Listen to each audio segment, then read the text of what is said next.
The crystal chandeliers of the Vanguard Technologies Company gala cast prismatic light across 500 faces, but none shone brighter than Rebecca Morrison's, the woman every executive believed was simply Jacob Morrison's trophy wife, unaware she was the secret owner of the $5 trillion tech company he worked for.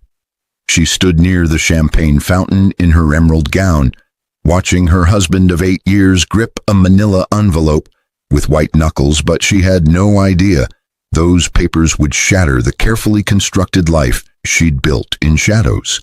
Jacob's secretary, Amanda Pierce, clung to his arm with practiced intimacy.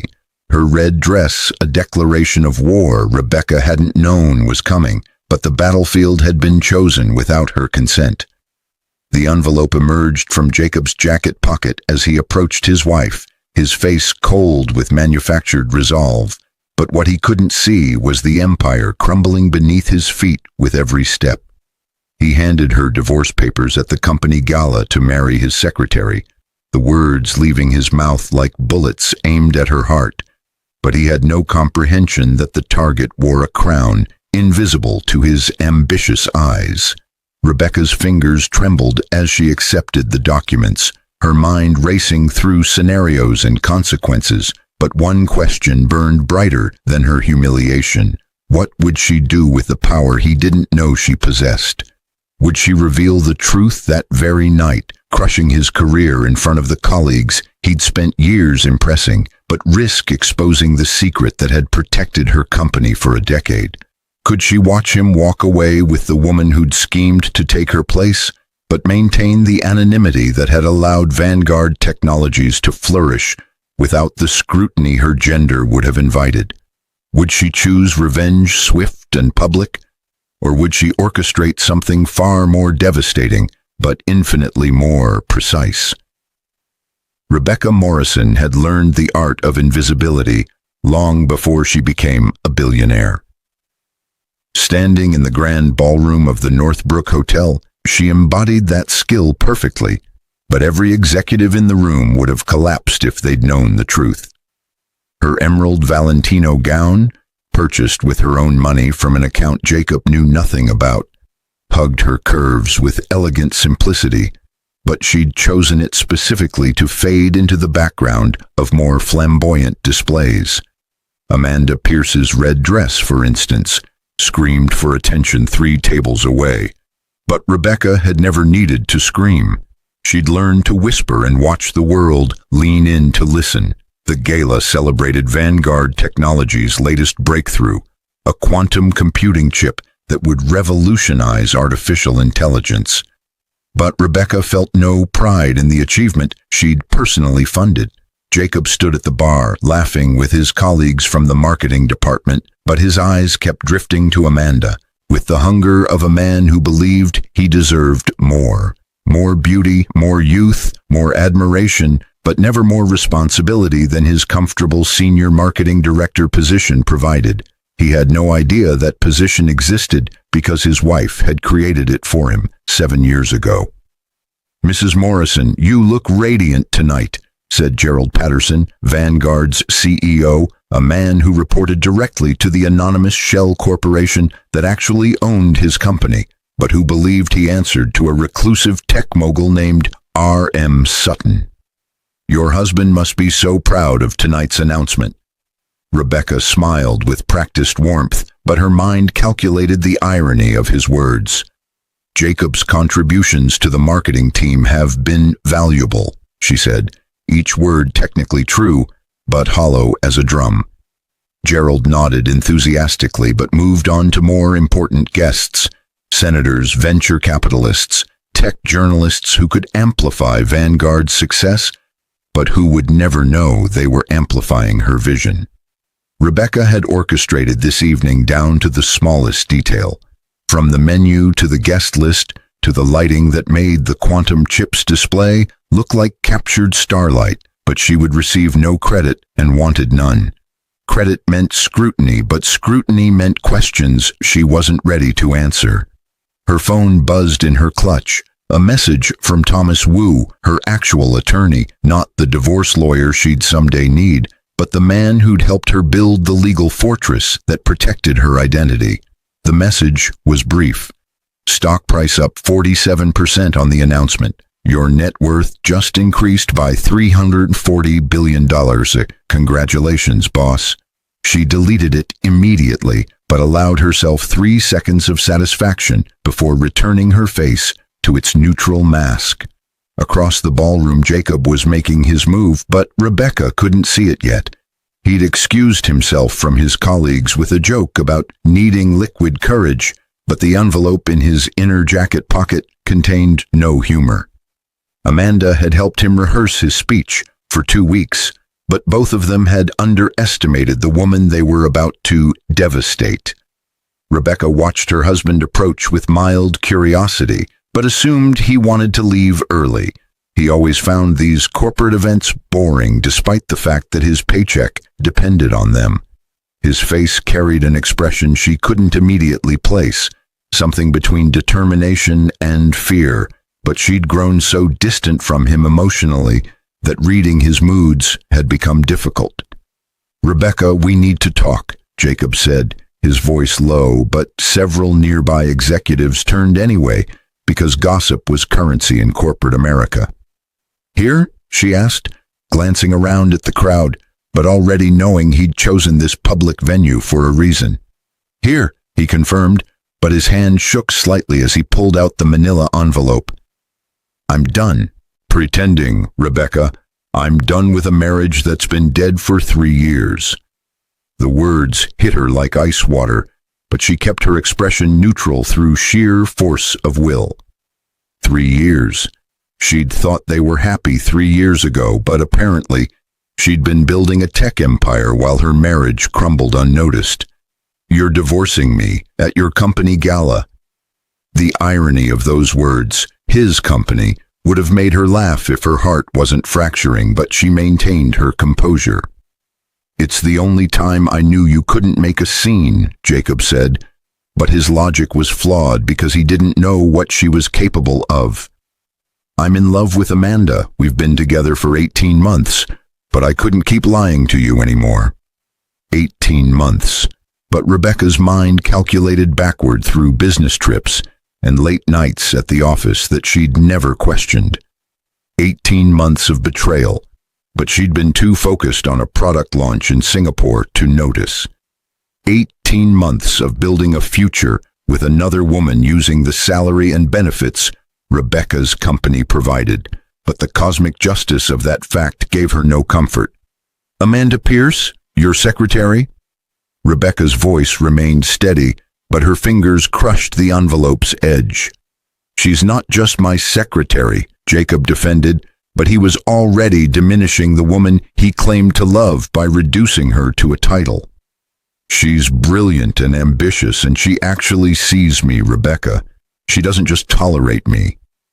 The accusation stung because it carried truth, but not the truth Jacob believed.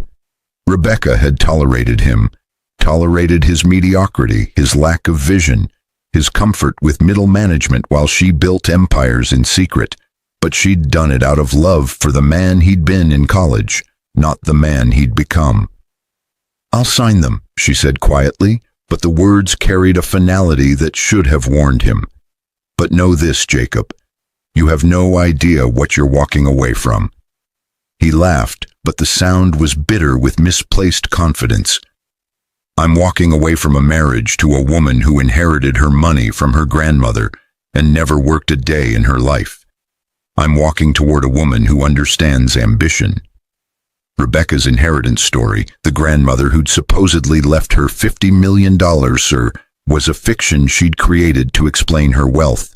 But Jacob had believed it without question because he'd never looked deeper. He saw a trust fund baby who spent her days shopping and lunching, but missed the 16-hour workdays she conducted from her home office while he was sleeping. "I see," she said, but she saw so much more than he could fathom. "Amanda's waiting for me at table 12, Jacob continued, but Rebecca didn't turn to look. "After tonight, she'll be known as my girlfriend. After the divorce is final, she'll be my wife." "How romantic," Rebecca said, but her tone could have frozen nitrogen, a company gala proposal built on the ruins of our marriage. Don't be dramatic, Jacob said, but he was already turning away, already dismissing her, already walking toward the woman in red, who represented everything he thought he deserved. Rebecca stood alone near the champagne fountain, but she was the least alone person in the room. She controlled the building they stood in through a subsidiary corporation, but nobody knew. She controlled the company that employed 45,000 people globally, but her anonymity was absolute.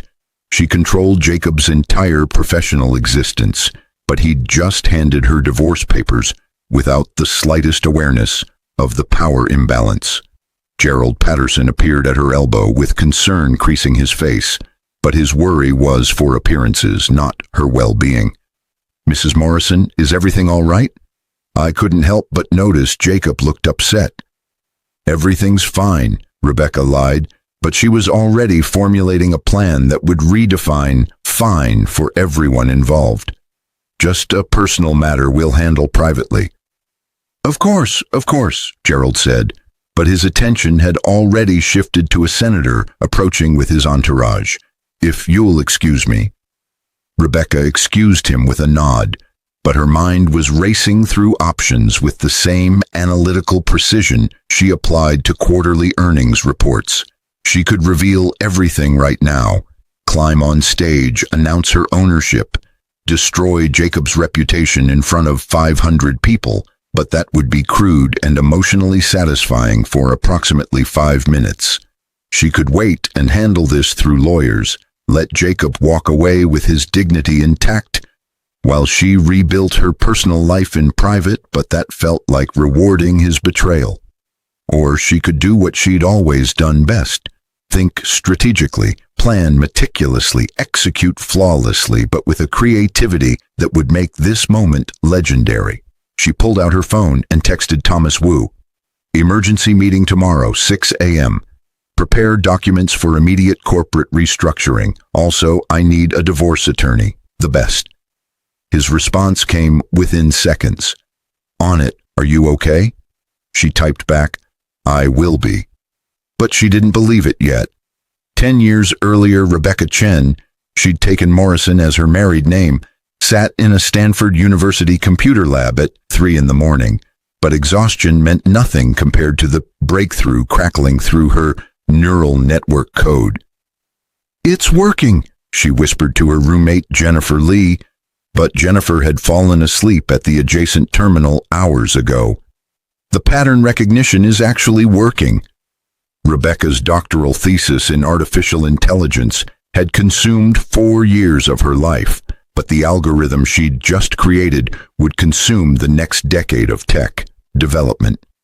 She'd solved a problem that had stumped researchers for 20 years: how to make machine learning systems actually learn like humans, with intuition and creativity, but without the computational overhead that made previous attempts impractical. The algorithm was beautiful in its elegance, but terrifying in its implications. Her phone buzzed. A text from Jacob, her boyfriend of 2 years. "Still at the lab? I made dinner. Come home?" She'd met Jacob in an undergraduate economics class, but what had attracted her wasn't his academic prowess. He was solidly average, but his kindness and stability. He was pre-med then, planning to become a pediatrician like his father, but Rebecca had seen something else in him, a good man who would support her dreams without competing with them. She'd been wrong about that last part, but wouldn't discover it for years. "Be there in 20, she texted back, but she was already saving her code to 3 separate encrypted servers she'd built herself because she trusted nothing to the cloud. Jennifer stirred awake, but her eyes widened when she saw Rebecca's screen. "Did you actually solve it, the recursive learning problem?" "I think so," Rebecca said, but her mind was already 3 steps ahead. "But Jen, if this works the way I think it does, it's worth billions, hundreds of billions. The patent alone could make you the richest woman in tech," Jennifer finished, but her expression turned serious. which is why you need to be very careful about who you tell. Remember what happened to Melissa Huang? Rebecca remembered, but the story haunted every woman in their program. Melissa Huang had developed a revolutionary encryption algorithm, but her male advisor had claimed credit, patented it under his name, sold it to a defense contractor for $200 million, but Melissa had received nothing except a footnote in his paper and a lesson about trust. "I'm not telling anyone," Rebecca said, but even as she spoke, she knew the isolation that decision would require. "I'm going to develop this privately, patent it under a shell corporation, build a company without putting my face on it." "That's paranoid," Jennifer said, but her tone suggested she thought it was brilliant. "That's strategic," Rebecca corrected, but she was already mentally designing the corporate structure that would protect her creation. The tech world isn't kind to women, especially women who outshine men. If I want to actually build something lasting, I need to be invisible. She went home to Jacob that night, but didn't mention her breakthrough. They ate reheated pasta and talked about his MCAT scores. Good, but not great.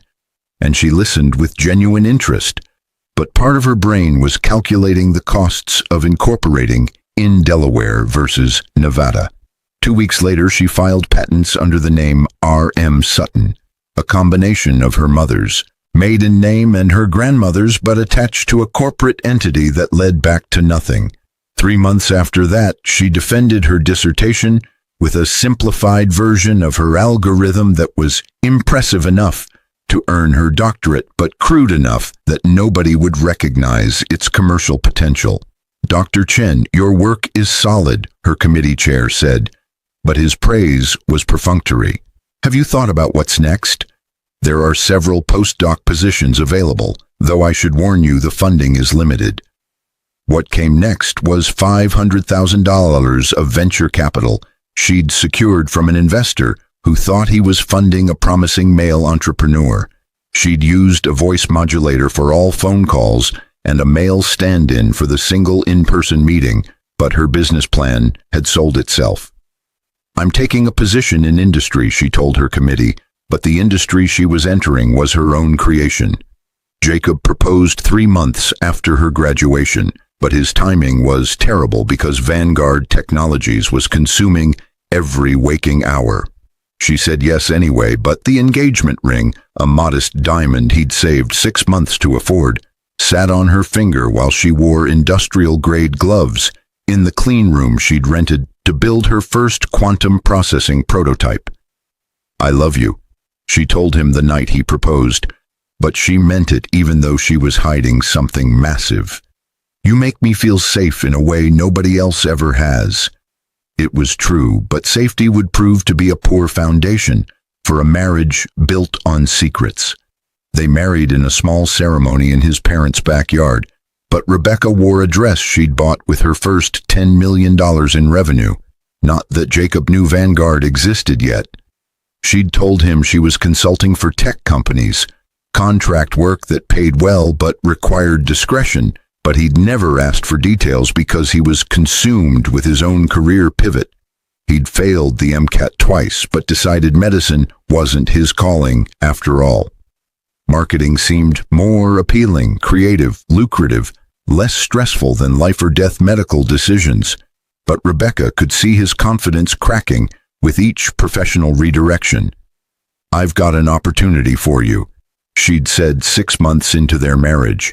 But she'd carefully laundered the offer through a recruiter so it wouldn't seem suspicious. Vanguard Technologies is hiring for their marketing department. It's a tech company doing innovative work in AI. I think you'd be perfect. He'd interviewed, but the fix was already in. Rebecca had instructed Gerald Patterson, the CEO she'd hired, to offer Jacob a position with excellent pay and minimal expectations. The salary was $180,000 annually, but worth it to keep her husband happy and unaware. "I got the job," Jacob had announced, but his excitement was genuine and heartbreaking in retrospect. "Senior Marketing, Director at Vanguard. Rebecca, they're paying me more than I ever imagined. We're going to be comfortable now." We were already rich, Rebecca thought, but she'd smiled and celebrated and pretended his salary mattered to their financial situation. Over the next 7 years, Vanguard Technologies grew from a 20-person startup to a 45,000-employee global powerhouse. But Rebecca orchestrated every major decision from behind her R.M. Sutton persona. She attended board meetings via video with her face obscured and her voice modulated, but her vision was crystal clear. She made investments that seemed risky but paid off spectacularly, but always credited her team's insights rather than her own. She became the invisible hand guiding a $5 trillion empire, but Jacob came home every night and complained about his middle management frustrations without the slightest awareness. "Patterson's an idiot," he'd say over dinner, but Patterson was implementing Rebecca's strategy perfectly. He approved a research budget that's way too aggressive. "We're going to hemorrhage money." That research budget would yield the quantum chip they were celebrating tonight, but Rebecca just nodded sympathetically and poured him more wine. She'd meant to tell him eventually, but the timing was never right. In the first year, she was too busy establishing the company's foundation. In the third year, she was worried he'd feel emasculated by her success. By year 5, the secret had become so massive that revealing it would feel like admitting to a betrayal. But wasn't the secrecy itself a form of betrayal? Jennifer had warned her back in grad school, "Secrets this big become walls, but walls keep people out and you locked in." Standing now at the company gala with divorce papers in her hand, but her husband walking toward his secretary, Rebecca understood her friend's wisdom too late. The day after the gala, Rebecca sat in Thomas Wu's downtown office at 6 a.m. sharp, but her eyes were red from a sleepless night, spent reading and rereading divorce documents. Thomas Wu was 43, impeccably dressed in a Tom Ford suit, but his expression carried the concern of a friend rather than just an attorney.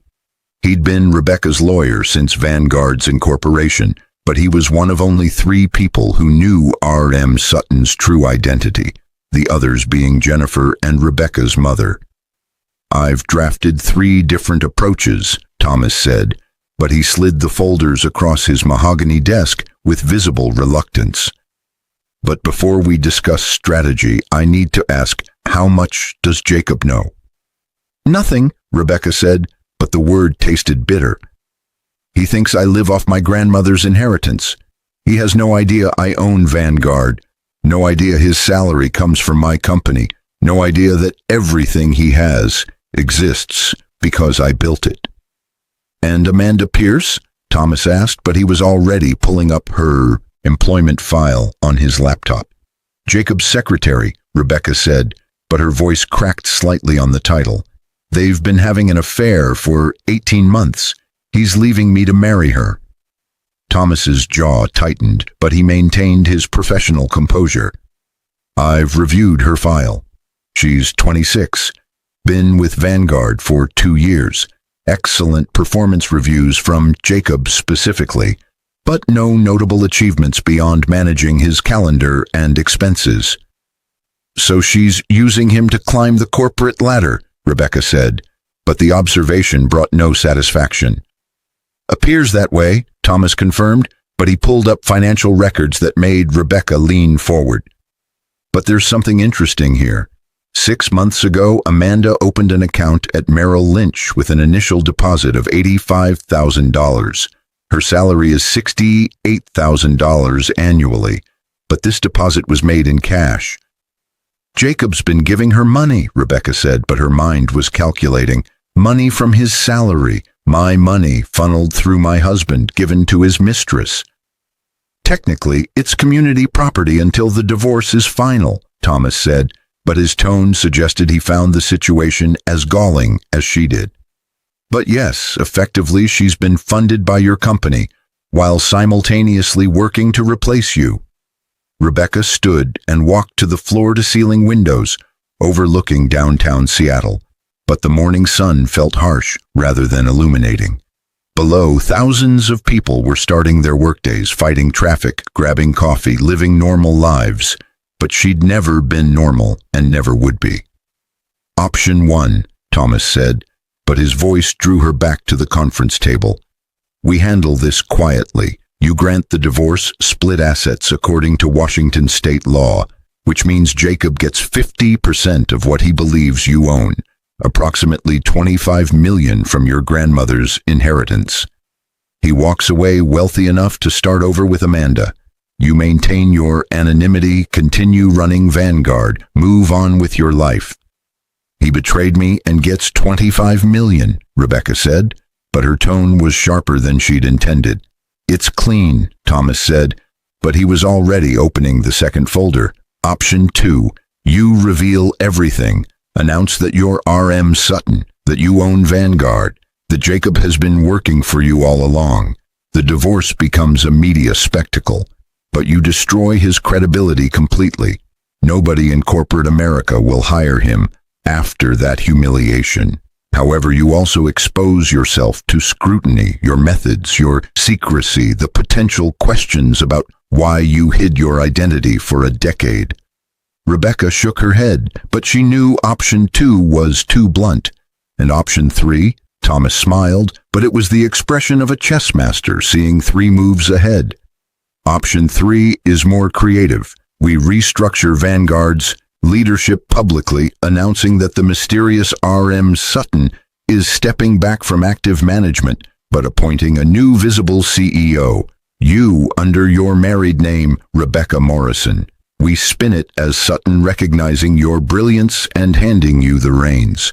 Nobody knows you're the same person." "That doesn't address Jacob," Rebecca said, but she was already seeing the possibilities. "Not yet," Thomas agreed, but he pulled out a third document. "But once you're publicly the CEO of the company Jacob works for, you have legitimate grounds to review all personnel. Jacob's performance reviews are mediocre at best. He's been coasting on the salary you arranged for him. Amanda's been padding her expense reports, small amounts, but technically embezzlement. We document everything, present it to the board that serves at your pleasure, and they fire both of them for cause." "You want me to fire my husband?" Rebecca asked, but the idea had a poetic symmetry. "Not while he's your husband," Thomas corrected, but his strategy was more sophisticated than that. "We let the divorce proceed for exactly 60 days, enough time for Jacob to feel secure, maybe even celebrate publicly with Amanda. Then, on day 61, you're announced as the new CEO. On day 63, the board reviews personnel issues. On day 65, both Jacob and Amanda are terminated for performance and ethical violations." Rebecca returned to her chair, but her mind was racing through implications. Jacob would suspect I orchestrated it. He'd fight back. "With what?" Thomas asked, but his question was rhetorical. "He has no evidence of your connection to Sutton. Every incorporation document, every patent, every financial record leads to shell corporations and offshore trusts that would take years to unravel.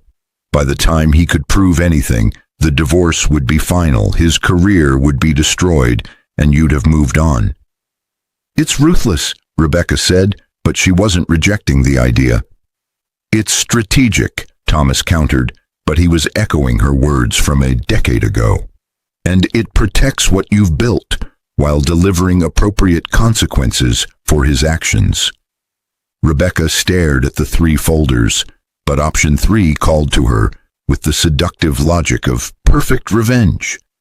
Jacob wanted to leave her for a younger woman. Fine. But he'd discover that the comfortable life he was abandoning wasn't his to walk away from. It was hers, but he'd never realized he was a guest in his own existence. "There's one more thing," Thomas said, but his expression turned serious. "If we do this, you need to be absolutely certain. Once you reveal yourself as Vanguard CEO, even under the fiction of being Sutton's successor, you'll face scrutiny you've avoided for a decade. Questions about your qualifications, your age, your gender. The tech press will investigate your background, but they'll find your Stanford doctorate and published papers. So that's solid. Wall Street will question whether Vanguard can maintain its trajectory under new visible leadership, but your track record speaks for itself. What you're asking, Rebecca said slowly, but she was processing the implications, is whether I'm ready to stop hiding. Exactly, Thomas confirmed, but his voice was gentle. You built Vanguard because you wanted to avoid the discrimination that crushed Melissa Huang. But times have changed. There are women CEOs now, not many, but enough that you won't be a complete anomaly. The question is whether the revenge against Jacob is worth stepping into the spotlight. Rebecca thought about the Rebecca Chen who'd sat in that Stanford lab 10 years ago, but who'd been afraid to claim credit for her own brilliance. She thought about the compromise she'd made, building an empire but remaining invisible, and whether that compromise had cost her more than she'd gained. She thought about Jacob's face last night as he handed her divorce papers, but the contempt in his voice when he'd called her a trust fund baby who'd never worked. Do it, she said, but her voice carried a finality that surprised even her. Option 3, all of it. Thomas nodded, but he was already pulling out his phone. I'll start the paperwork. The restructuring announcement will take 2 weeks to prepare properly. The divorce will proceed normally during that time. Don't give Jacob any indication you're planning something. Be sad, be hurt, be whatever he expects you to be. That won't be difficult, Rebecca said, but the pain was real even if her helplessness was feigned. I loved him, Thomas. I built all of this partly for him, so he could have a good life without the pressure of being the primary breadwinner, and he's throwing it away for a woman half his age who sees him as a stepping stone.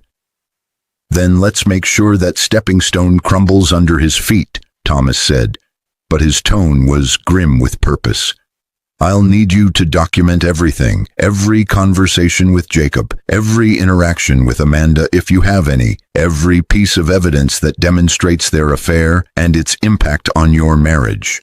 The divorce attorney I'm bringing in is named Catherine Valdez, and she's brilliant but ruthless. Good, Rebecca said, but she was already standing to leave. I want ruthless. The next 2 months were carefully orchestrated theater, but Rebecca played her role perfectly. She moved out of the home she'd purchased with her own money, though Jacob believed it was from her inheritance, but took only her personal belongings and left him everything else. She rented an apartment downtown, something modern and soulless that reflected her emotional state, but spent most evenings working from the office she'd secretly maintained at Vanguard's headquarters for years. The office was on the executive floor but listed in building directories as R.M. Sutton, private, and therefore everyone avoided it religiously. Inside, Rebecca could monitor every aspect of her company's operations, but more importantly, she could watch Jacob and Amanda's relationship blossom with the bitter fascination of someone watching a car crash in slow motion. They weren't subtle, but arrogance rarely is. Rebecca accessed security camera footage, technically legal since she owned the building, but morally questionable in ways that no longer concerned her. She watched Jacob and Amanda kiss in the parking garage, but their passion looked performative, as if they were acting out a romance rather than living one. She watched Amanda show off her new Cartier bracelet, $12,000, Rebecca noted, which was exactly the amount of a consulting bonus that had appeared in Jacob's expense report 2 weeks earlier. He was spending company money on his mistress, but the irony was that company money was Rebecca's money, which meant Jacob was buying gifts for his new girlfriend using his wife's resources. Catherine Valdez, the divorce attorney, was a sharp-featured woman in her 50s who'd built a reputation destroying unfaithful spouses in court, but her methods were so effective that most cases settled before trial. Your husband's an idiot, Catherine said at their first meeting, but her bluntness was refreshing. He served you papers at a public event with hundreds of witnesses. He's openly flaunting his relationship with his subordinate, which could constitute sexual harassment, even if she claims it's consensual. And he's commingling marital assets with his mistress. This case would be easy even without your ace in the hole. The ace being Vanguard, Rebecca said, but Catherine shook her head. The ace being that you have the patience to let him hang himself, Catherine corrected, but she was reviewing expense reports Rebecca had provided. We're not going to mention Vanguard in the divorce proceedings. As far as the court is concerned, you're exactly who Jacob thinks you are, a woman with a $50 million trust fund who's been wronged by her ambitious husband. We'll ask for spousal support, not because you need it, but because it will enrage him. You want him angry? Rebecca asked, but she trusted Catherine's experience. I want him stupid, Catherine clarified, but her smile was predatory. Angry people make mistakes. I want him so focused on the divorce that he doesn't notice what's happening at his job until it's too late. The strategy worked perfectly, but watching it unfold was emotionally devastating, despite Rebecca's planning. Jacob hired a mediocre attorney named Richard Chen, no relation, but spent most of his time complaining about Rebecca's greed to anyone who would listen. The fact that she was asking for $8 million in the settlement, a fraction of what she actually owned, but claiming it was necessary to maintain her lifestyle, drove him to distraction. She never worked a day in her life, Jacob ranted to Amanda within earshot of the office cameras Rebecca monitored, but his delusion was almost impressive in its completeness. Now she wants me to support her forever? I'm not paying that woman another dime beyond what the law requires. You're so strong, Amanda cooed, but Rebecca could see the calculation in her eyes, even through grainy security footage. Standing up to her like this. Most men would just cave. What Amanda didn't know, but would discover soon enough, was that Rebecca didn't need Jacob's money, but the principle of making him fight over spousal support while she secretly controlled his entire professional existence was too perfect to resist. Thomas Wu worked parallel miracles on the corporate side, but his machinations were invisible to everyone except Rebecca and the board members who thought they were following R.M. Sutton's instructions. The restructuring is ready, Thomas informed her on day 45 of the 60-day plan, but his smile suggested he was enjoying this as much as she was. We'll announce it on day 61 exactly as planned. I've prepared your biography, everything true and verifiable, from your Stanford doctorate to your published papers, to consulting work you did early in your career. The narrative is that Sutton was impressed by your work and has been grooming you for leadership for years. Will people believe it? Rebecca asked, but she was reviewing the press release on her laptop. The tech press will question it initially, Thomas admitted, but he'd anticipated this. We'll have letters of recommendation from MIT professors, testimonials from other tech CEOs you've advised anonymously, documentation of patents you filed under your own name for smaller innovations. The story holds up because it's mostly true. We're just obscuring your connection to Sutton. And Jacob? Rebecca asked, but she already knew the answer. Won't hear about it until it's public, Thomas said, but his satisfaction was evident. The announcement will go out on a Monday morning. By Monday afternoon, you'll be giving interviews. By Tuesday, Jacob will be watching his wife, ex-wife technically, since the divorce will be final by then, revealed as the CEO of the company he works for. He'll panic, Rebecca said, but she was imagining his face. He'll definitely panic, Thomas agreed, but he pulled out another folder. Which brings us to the termination documents. Gerald Patterson will present them to the board on Wednesday, along with documentation of performance issues and expense report irregularities. The board will vote unanimously, since you control every seat, to terminate both Jacob Morrison and Amanda Pierce for cause. No severance, Rebecca asked, but she wanted to hear it stated clearly. No severance, Thomas confirmed, but his tone was firm. Termination for cause means they leave with nothing but their personal belongings. Jacob's salary stops immediately. Amanda's as well. Both will be escorted from the building by security, with all access revoked. Rebecca closed her eyes but imagined the scene with crystal clarity. Jacob packing his desk, confused and humiliated. Amanda realizing the man she'd hitched her wagon to was falling rather than rising. Security guards hired by her company following her orders, watching them leave. "Is this evil?" she asked suddenly, but the question surprised both of them. Thomas considered carefully, but his answer was thoughtful. "Is it evil to fire underperforming employees who've been misusing company resources? No. Is it evil to divorce a husband who betrayed you? No. Is it evil to reveal your success to a man who belittled you? No. You're not destroying Jacob's life, Rebecca.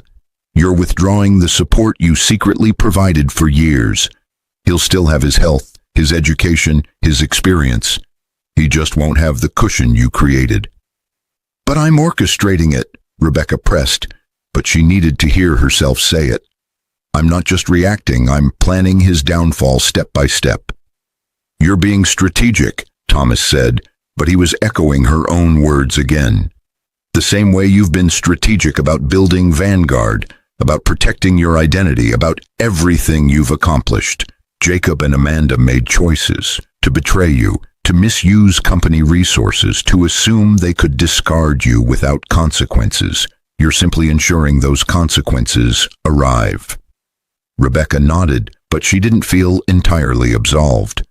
Revenge, even justified revenge, but it tasted different than she'd expected.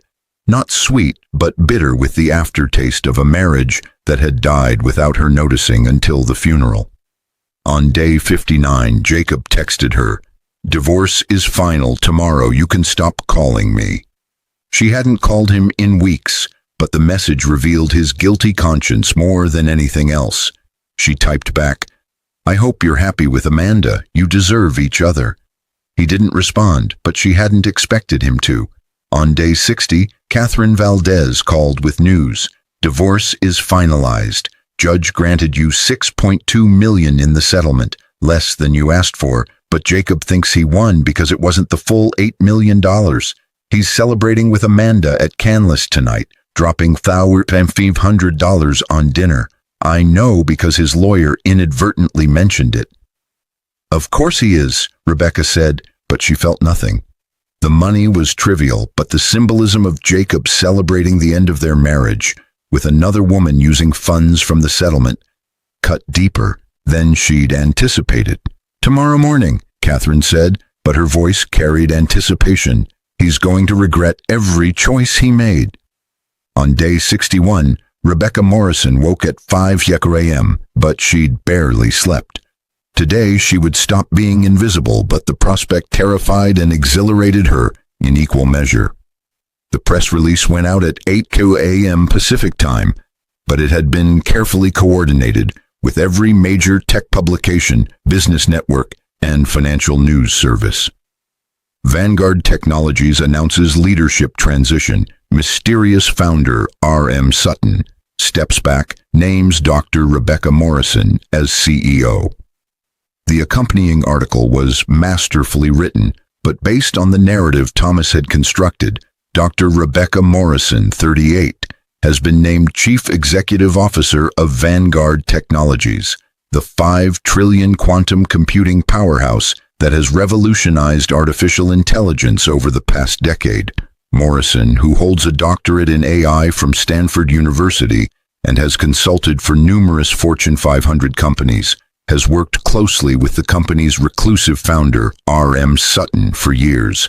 In a rare statement, Sutton said, "Rebecca Morrison is the most brilliant technologist of her generation, but her vision extends beyond code to understanding how technology can transform humanity.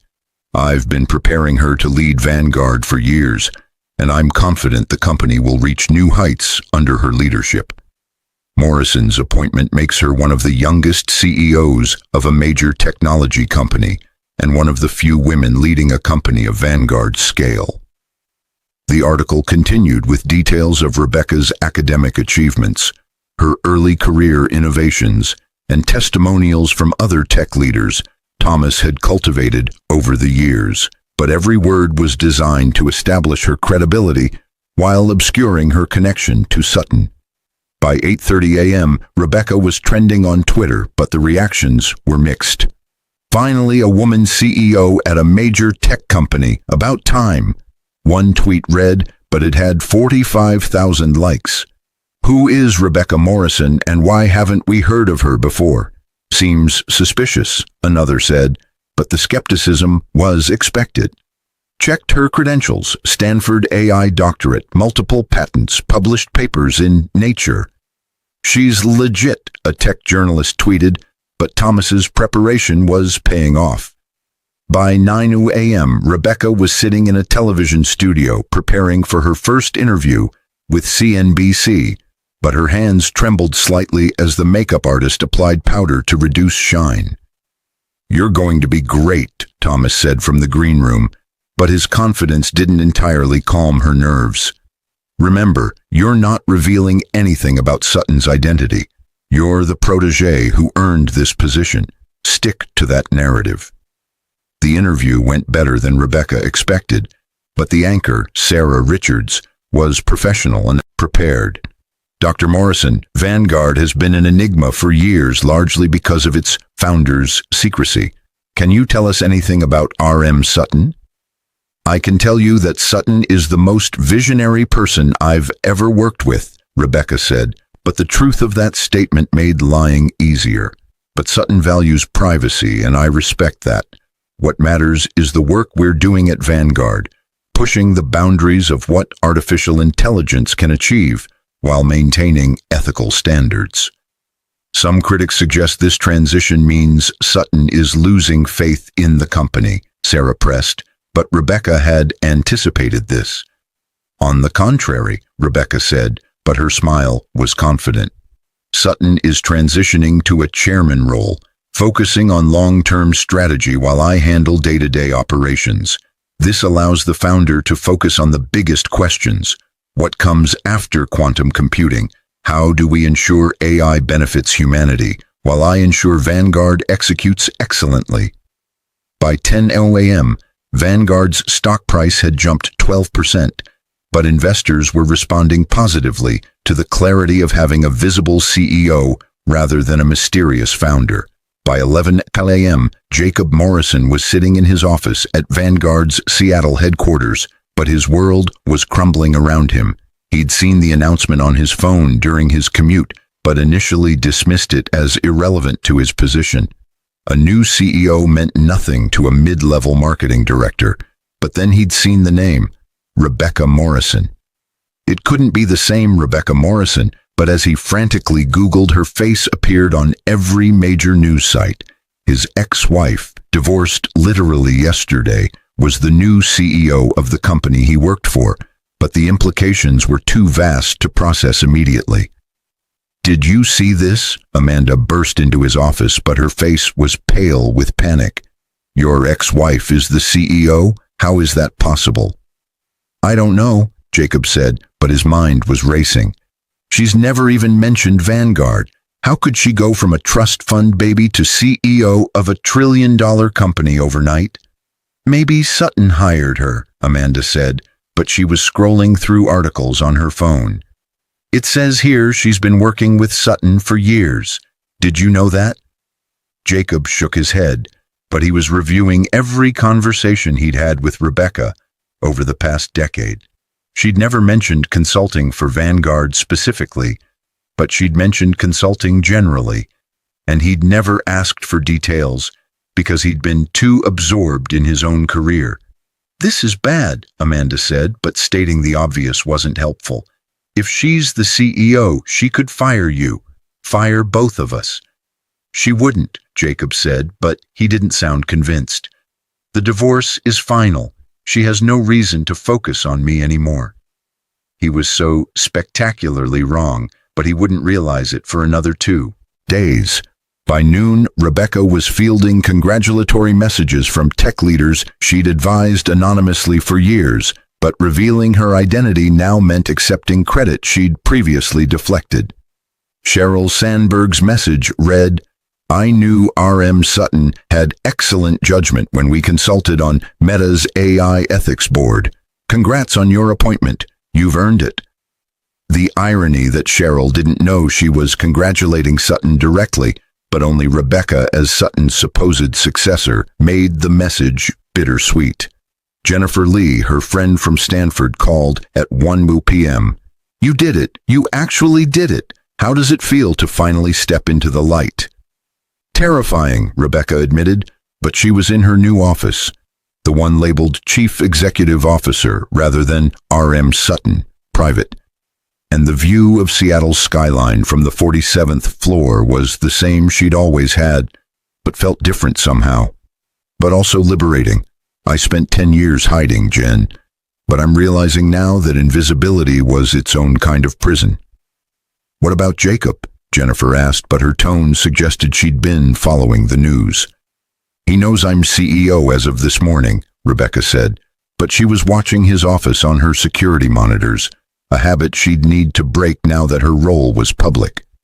"He doesn't know I own the company, doesn't know I'm Sutton, doesn't know he's about to be fired, but he will."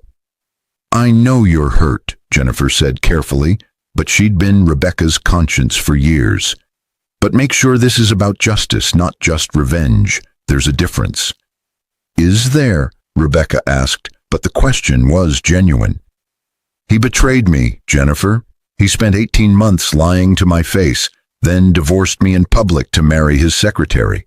Now he's going to discover that everything he had was because I gave it to him. But I'm taking it back. If that's revenge, maybe revenge is just delayed justice." Jennifer was quiet for a moment, but her response was thoughtful. "Maybe it is. Just don't lose yourself in the process." After they hung up, Rebecca sat alone in her office, but the weight of what she'd done and what she was about to do pressed down on her. She'd crossed a line this morning by stepping into the spotlight, but there was no going back now. Tomorrow, Gerald Patterson would call an emergency board meeting, but Wednesday, Jacob and Amanda would be terminated. The plan was in motion, but Rebecca felt like she was watching it happen to someone else. Tuesday morning, Jacob requested an emergency meeting with Gerald Patterson, but he was told the CEO was unavailable.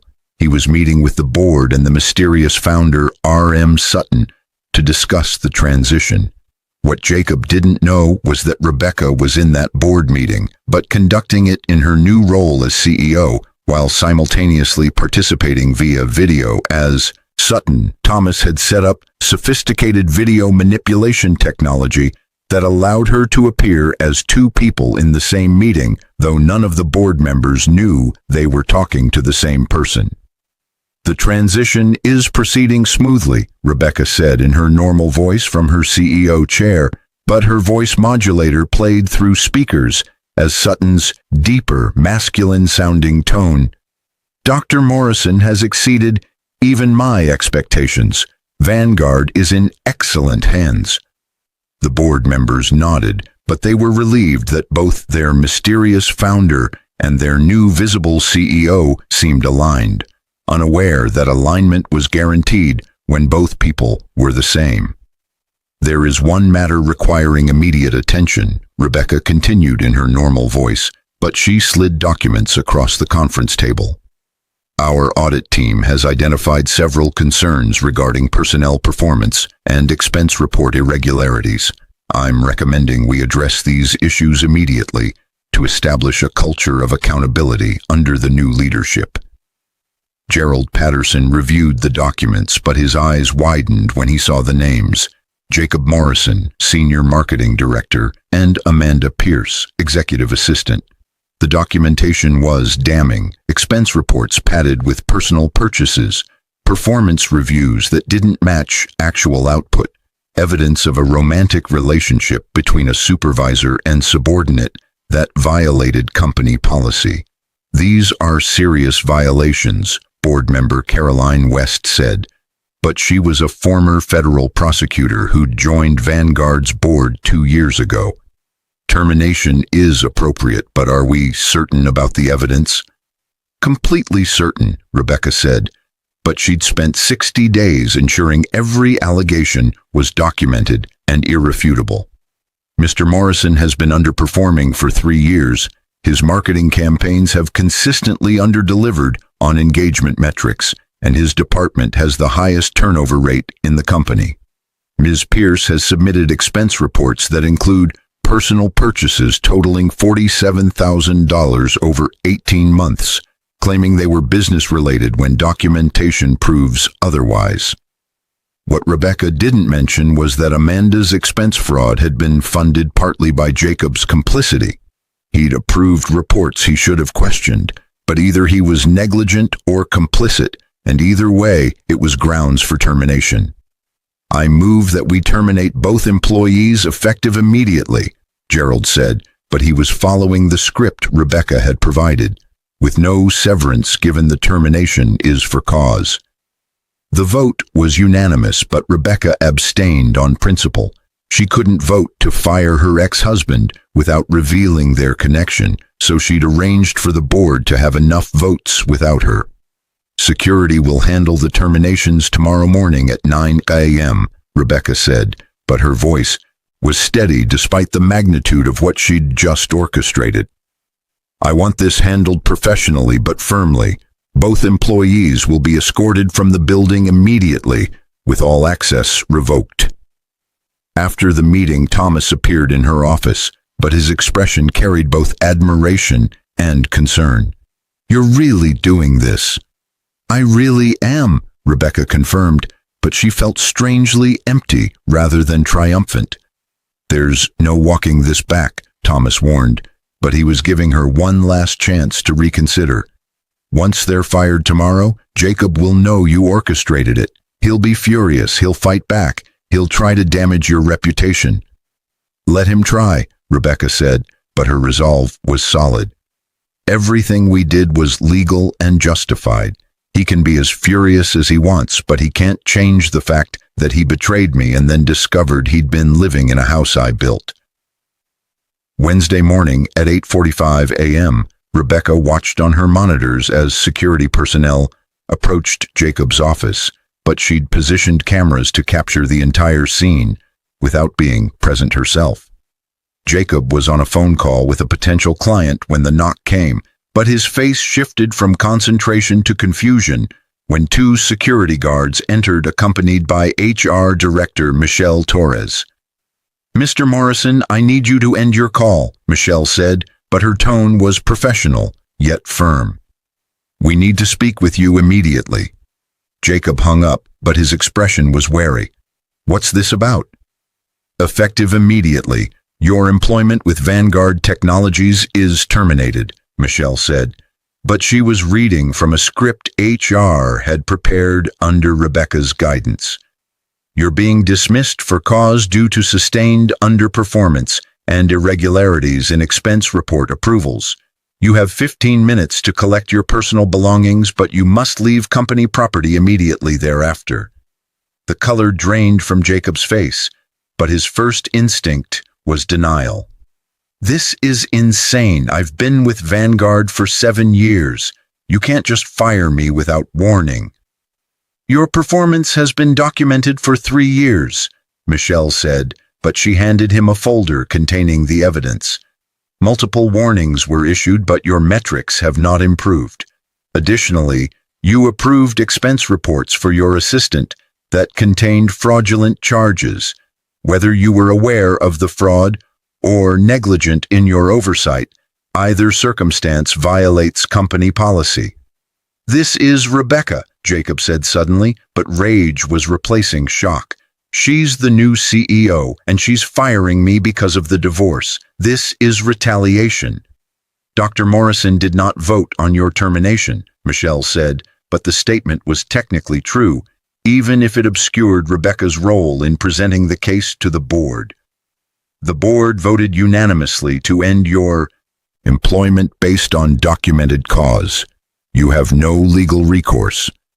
2 floors down, Amanda Pierce was receiving an identical conversation, but her termination was even more clear-cut given the expense report fraud. She burst into tears immediately, but security was unmoved. "You're making a mistake," Amanda said through sobs, but her desperation was palpable. "I've done nothing wrong." You submitted fraudulent expense reports totaling $47,000, Michelle repeated. She was handling both terminations simultaneously with different security teams. That's embezzlement, Ms. Pierce, but Vanguard has decided not to press criminal charges if you leave peacefully. If you contest this termination, we will involve law enforcement. The threat of criminal prosecution ended any resistance, but Amanda's tears turned to rage as she realized her career and her relationship with Jacob had both been built on sand that was washing away. By 9:30 a.m., both Jacob and Amanda were in the parking garage, but their personal belongings were in boxes and their access badges had been deactivated. They found each other near their cars, but the reunion was not romantic.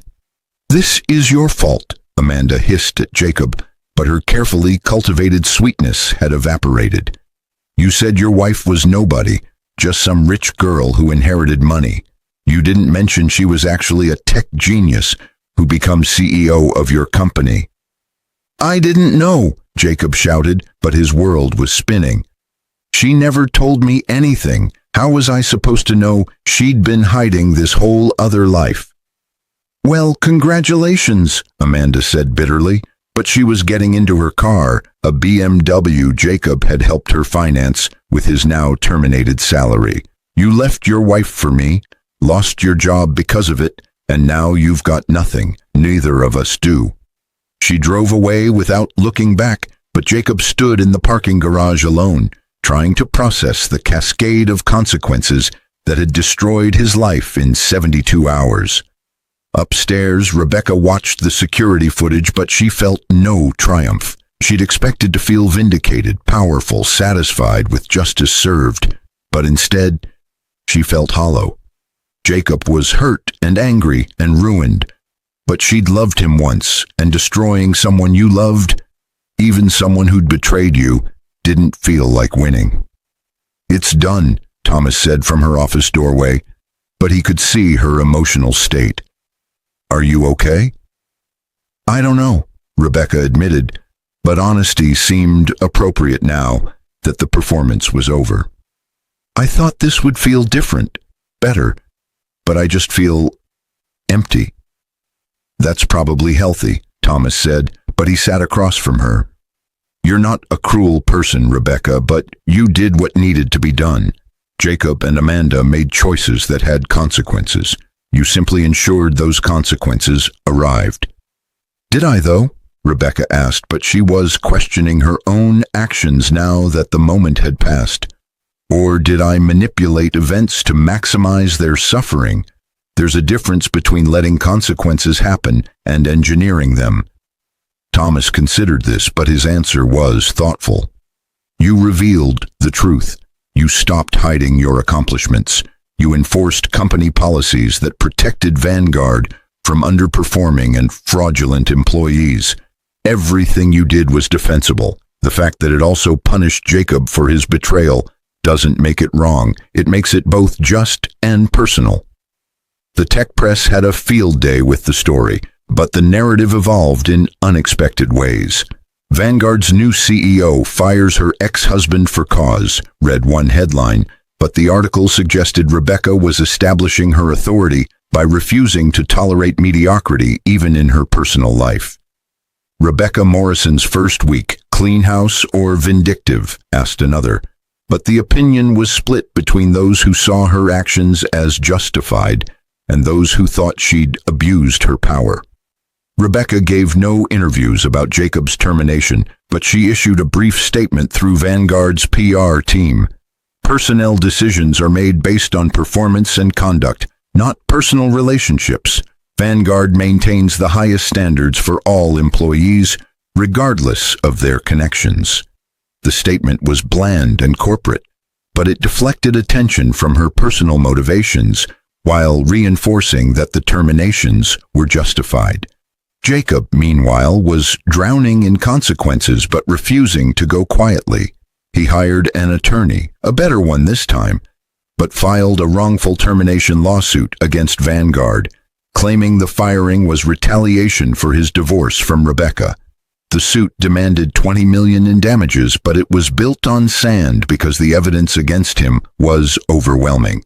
"We'll destroy his case in discovery," Catherine Valdez told Rebecca. She was now representing both Rebecca personally and Vanguard Corporate in the litigation. His performance reviews are abysmal. His expense report approvals of Amanda's fraudulent charges are documented. He's got nothing but his wounded pride. "How long will this take?" Rebecca asked, but she was tired of the whole situation.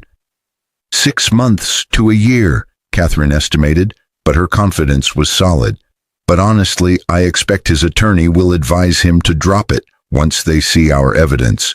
No jury will sympathize with a man who was cheating on his wife while working for a company, then got fired for legitimate performance issues after she became CEO." The prediction proved accurate, but not before Jacob gave a disastrous interview to a business podcast that went viral for all the wrong reasons. "Rebecca Morrison is vindictive and manipulative," Jacob said on the podcast, but his bitterness was evident. "She pretended to be this simple, trust fund wife while apparently running a secret tech career, then used her new position to destroy me professionally for leaving her personally. It's an abuse of power." The interviewer pressed him. "But weren't you having an affair with your assistant? And weren't there documented performance issues with your work?" Jacob stumbled but tried to deflect. "My personal life is irrelevant to my job performance, and the performance issues were exaggerated. Rebecca's people manufactured evidence to justify my termination." The problem was that Rebecca's people hadn't manufactured anything, but within hours of the podcast airing, tech journalists had obtained his performance reviews through sources at Vanguard, and the documents confirmed everything Rebecca's team had claimed. Jacob Morrison's claims debunked. Records show years of underperformance, read the follow-up headlines, but the narrative had shifted decidedly against him. On Reddit, the discussion was brutal but cathartic for Rebecca to read. Guy cheats on his wife, finds out she's actually a tech genius who became CEO of his company, gets fired for legitimate reasons, then claims she's abusing her power. The audacity, 14.3K upvotes. Imagine being so mediocre that your wife has to secretly give you a job at her company, then divorcing her for your secretary and acting surprised when you get fired. 22.K upvotes. Rebecca Morrison is my hero. She built a $5 trillion company in secret, supported her husband's career for years, got betrayed, and still handled his termination through proper channels with documented cause. That's not revenge. That's professionalism. 31.7K upvotes. The public opinion had turned definitively in Rebecca's favor, but she took no satisfaction from it.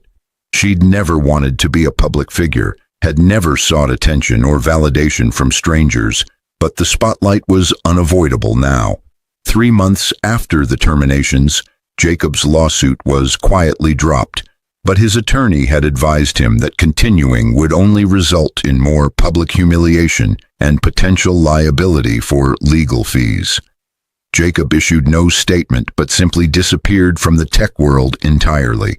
Rebecca heard through mutual acquaintances that he'd moved to Portland, but was working as a marketing consultant for small businesses, a humiliating come-down from his position at Vanguard. Amanda had moved back to her hometown in Ohio, but her career in tech was effectively over since her termination, for fraud followed her everywhere. "Do you ever regret it?" Jennifer asked during one of their regular phone calls, but her question was gentle rather than judgmental. Rebecca thought carefully, but her answer was honest. "I regret that it came to that. I regret that Jacob turned out to be someone who'd betray me. I regret that I spent 10 years hiding who I was because I was afraid of discrimination. But do I regret firing 2 employees who were underperforming and defrauding the company? No. Do I regret revealing my success to a man who belittled me? No. I regret the circumstances that made those actions necessary, but not the actions themselves." "That's a mature perspective," Jennifer said, but her tone carried approval. You're not pretending to be vindictive, but you're also not pretending you didn't enjoy parts of it. I enjoyed the justice, Rebecca admitted, but she was in her office overlooking Seattle as the sun set. I enjoyed watching someone face consequences for their actions, but I didn't enjoy the pain, not his, not mine, not the whole messy situation. Revenge is supposed to feel good, but mostly it just feels finished. 2 years later, Rebecca Morrison was on the cover of Forbes with the headline, "The CEO Who Was Always There," but the article explored her unique path to leadership. The profile was balanced. It covered her Stanford doctorate, her decision to remain anonymous for years to avoid discrimination, her successful tenure as Vanguard's public CEO, but it also addressed the controversy around her ex-husband's termination. "I've learned that visibility has costs and benefits," Rebecca told the Forbes interviewer, but her perspective had evolved. "I spent years hiding because I was afraid of being dismissed as a woman in tech, but that fear cost me pieces of my personal life. I couldn't share my achievements with my husband because I was so focused on protecting my anonymity. In retrospect, maybe if I'd been more open, things would have been different." "Do you think the discrimination you feared was real or imagined?" the interviewer asked, but it was a fair question. "Both," Rebecca said, but her answer was thoughtful. "Research shows that women CEOs face more scrutiny, more skepticism, higher standards, but I used that as an excuse to avoid taking the risk. Other women have succeeded publicly in tech. Sheryl Sandberg, Susan Wojcicki, Safra Catz. They faced challenges I would have faced, but they did it anyway. I took a different path, and it worked professionally, but cost me personally." Under her public leadership, Vanguard had launched 3 new product lines but expanded into healthcare AI and climate modeling in addition to quantum computing. The company's market value had grown to $7.2 trillion, but Rebecca's visible leadership had attracted talent that R.M. Sutton's anonymity never could. "People want to work for a leader they can see," Gerald Patterson told her during a strategy meeting, but he'd become her most trusted advisor once he'd learned she was Sutton. "The mystery was intriguing, but you're inspiring. There's a difference." Rebecca had donated $500 million to programs supporting women in STEM fields, but she'd endowed scholarships at Stanford specifically for female doctoral students in computer science. She'd become an advocate for transparency in tech leadership, but argued that the industry needed to create conditions where women didn't feel they needed to hide to succeed. "I was both privileged and limited by my choices," she said in a TED Talk that went viral. "Privileged because I had the resources to build a company anonymously, but limited because I felt it was necessary. We need to build an industry where the next Rebecca Morrison doesn't feel like she needs to hide, but can build her empire with her name on it from day one." As for her personal life, Rebecca had started dating again, but cautiously. She'd learned that secrets, even well-intentioned ones, were corrosive to intimacy, but she'd also learned that her success wasn't something to apologize for or hide. "I'm looking for someone who celebrates my achievements rather than feeling threatened by them," she told Jennifer during a rare girls' weekend in Napa. "And if that person doesn't exist, I'm perfectly fine building my life alone. I've learned I don't need someone to complete me. I'm already complete." Jennifer raised her wine glass in a toast, but her smile was proud. "To the woman who was always there, but now everyone can see." Rebecca touched her glass to Jennifer's, but her reflection in the wine seemed to shimmer with all the versions of herself she'd been.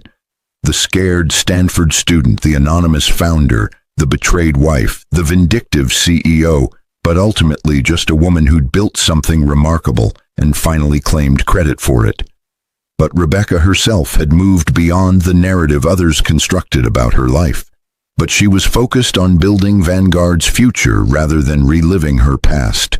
The company that had been her secret was now her public legacy, but the transformation from invisible owner to visible leader had been painful and necessary, and ultimately liberating.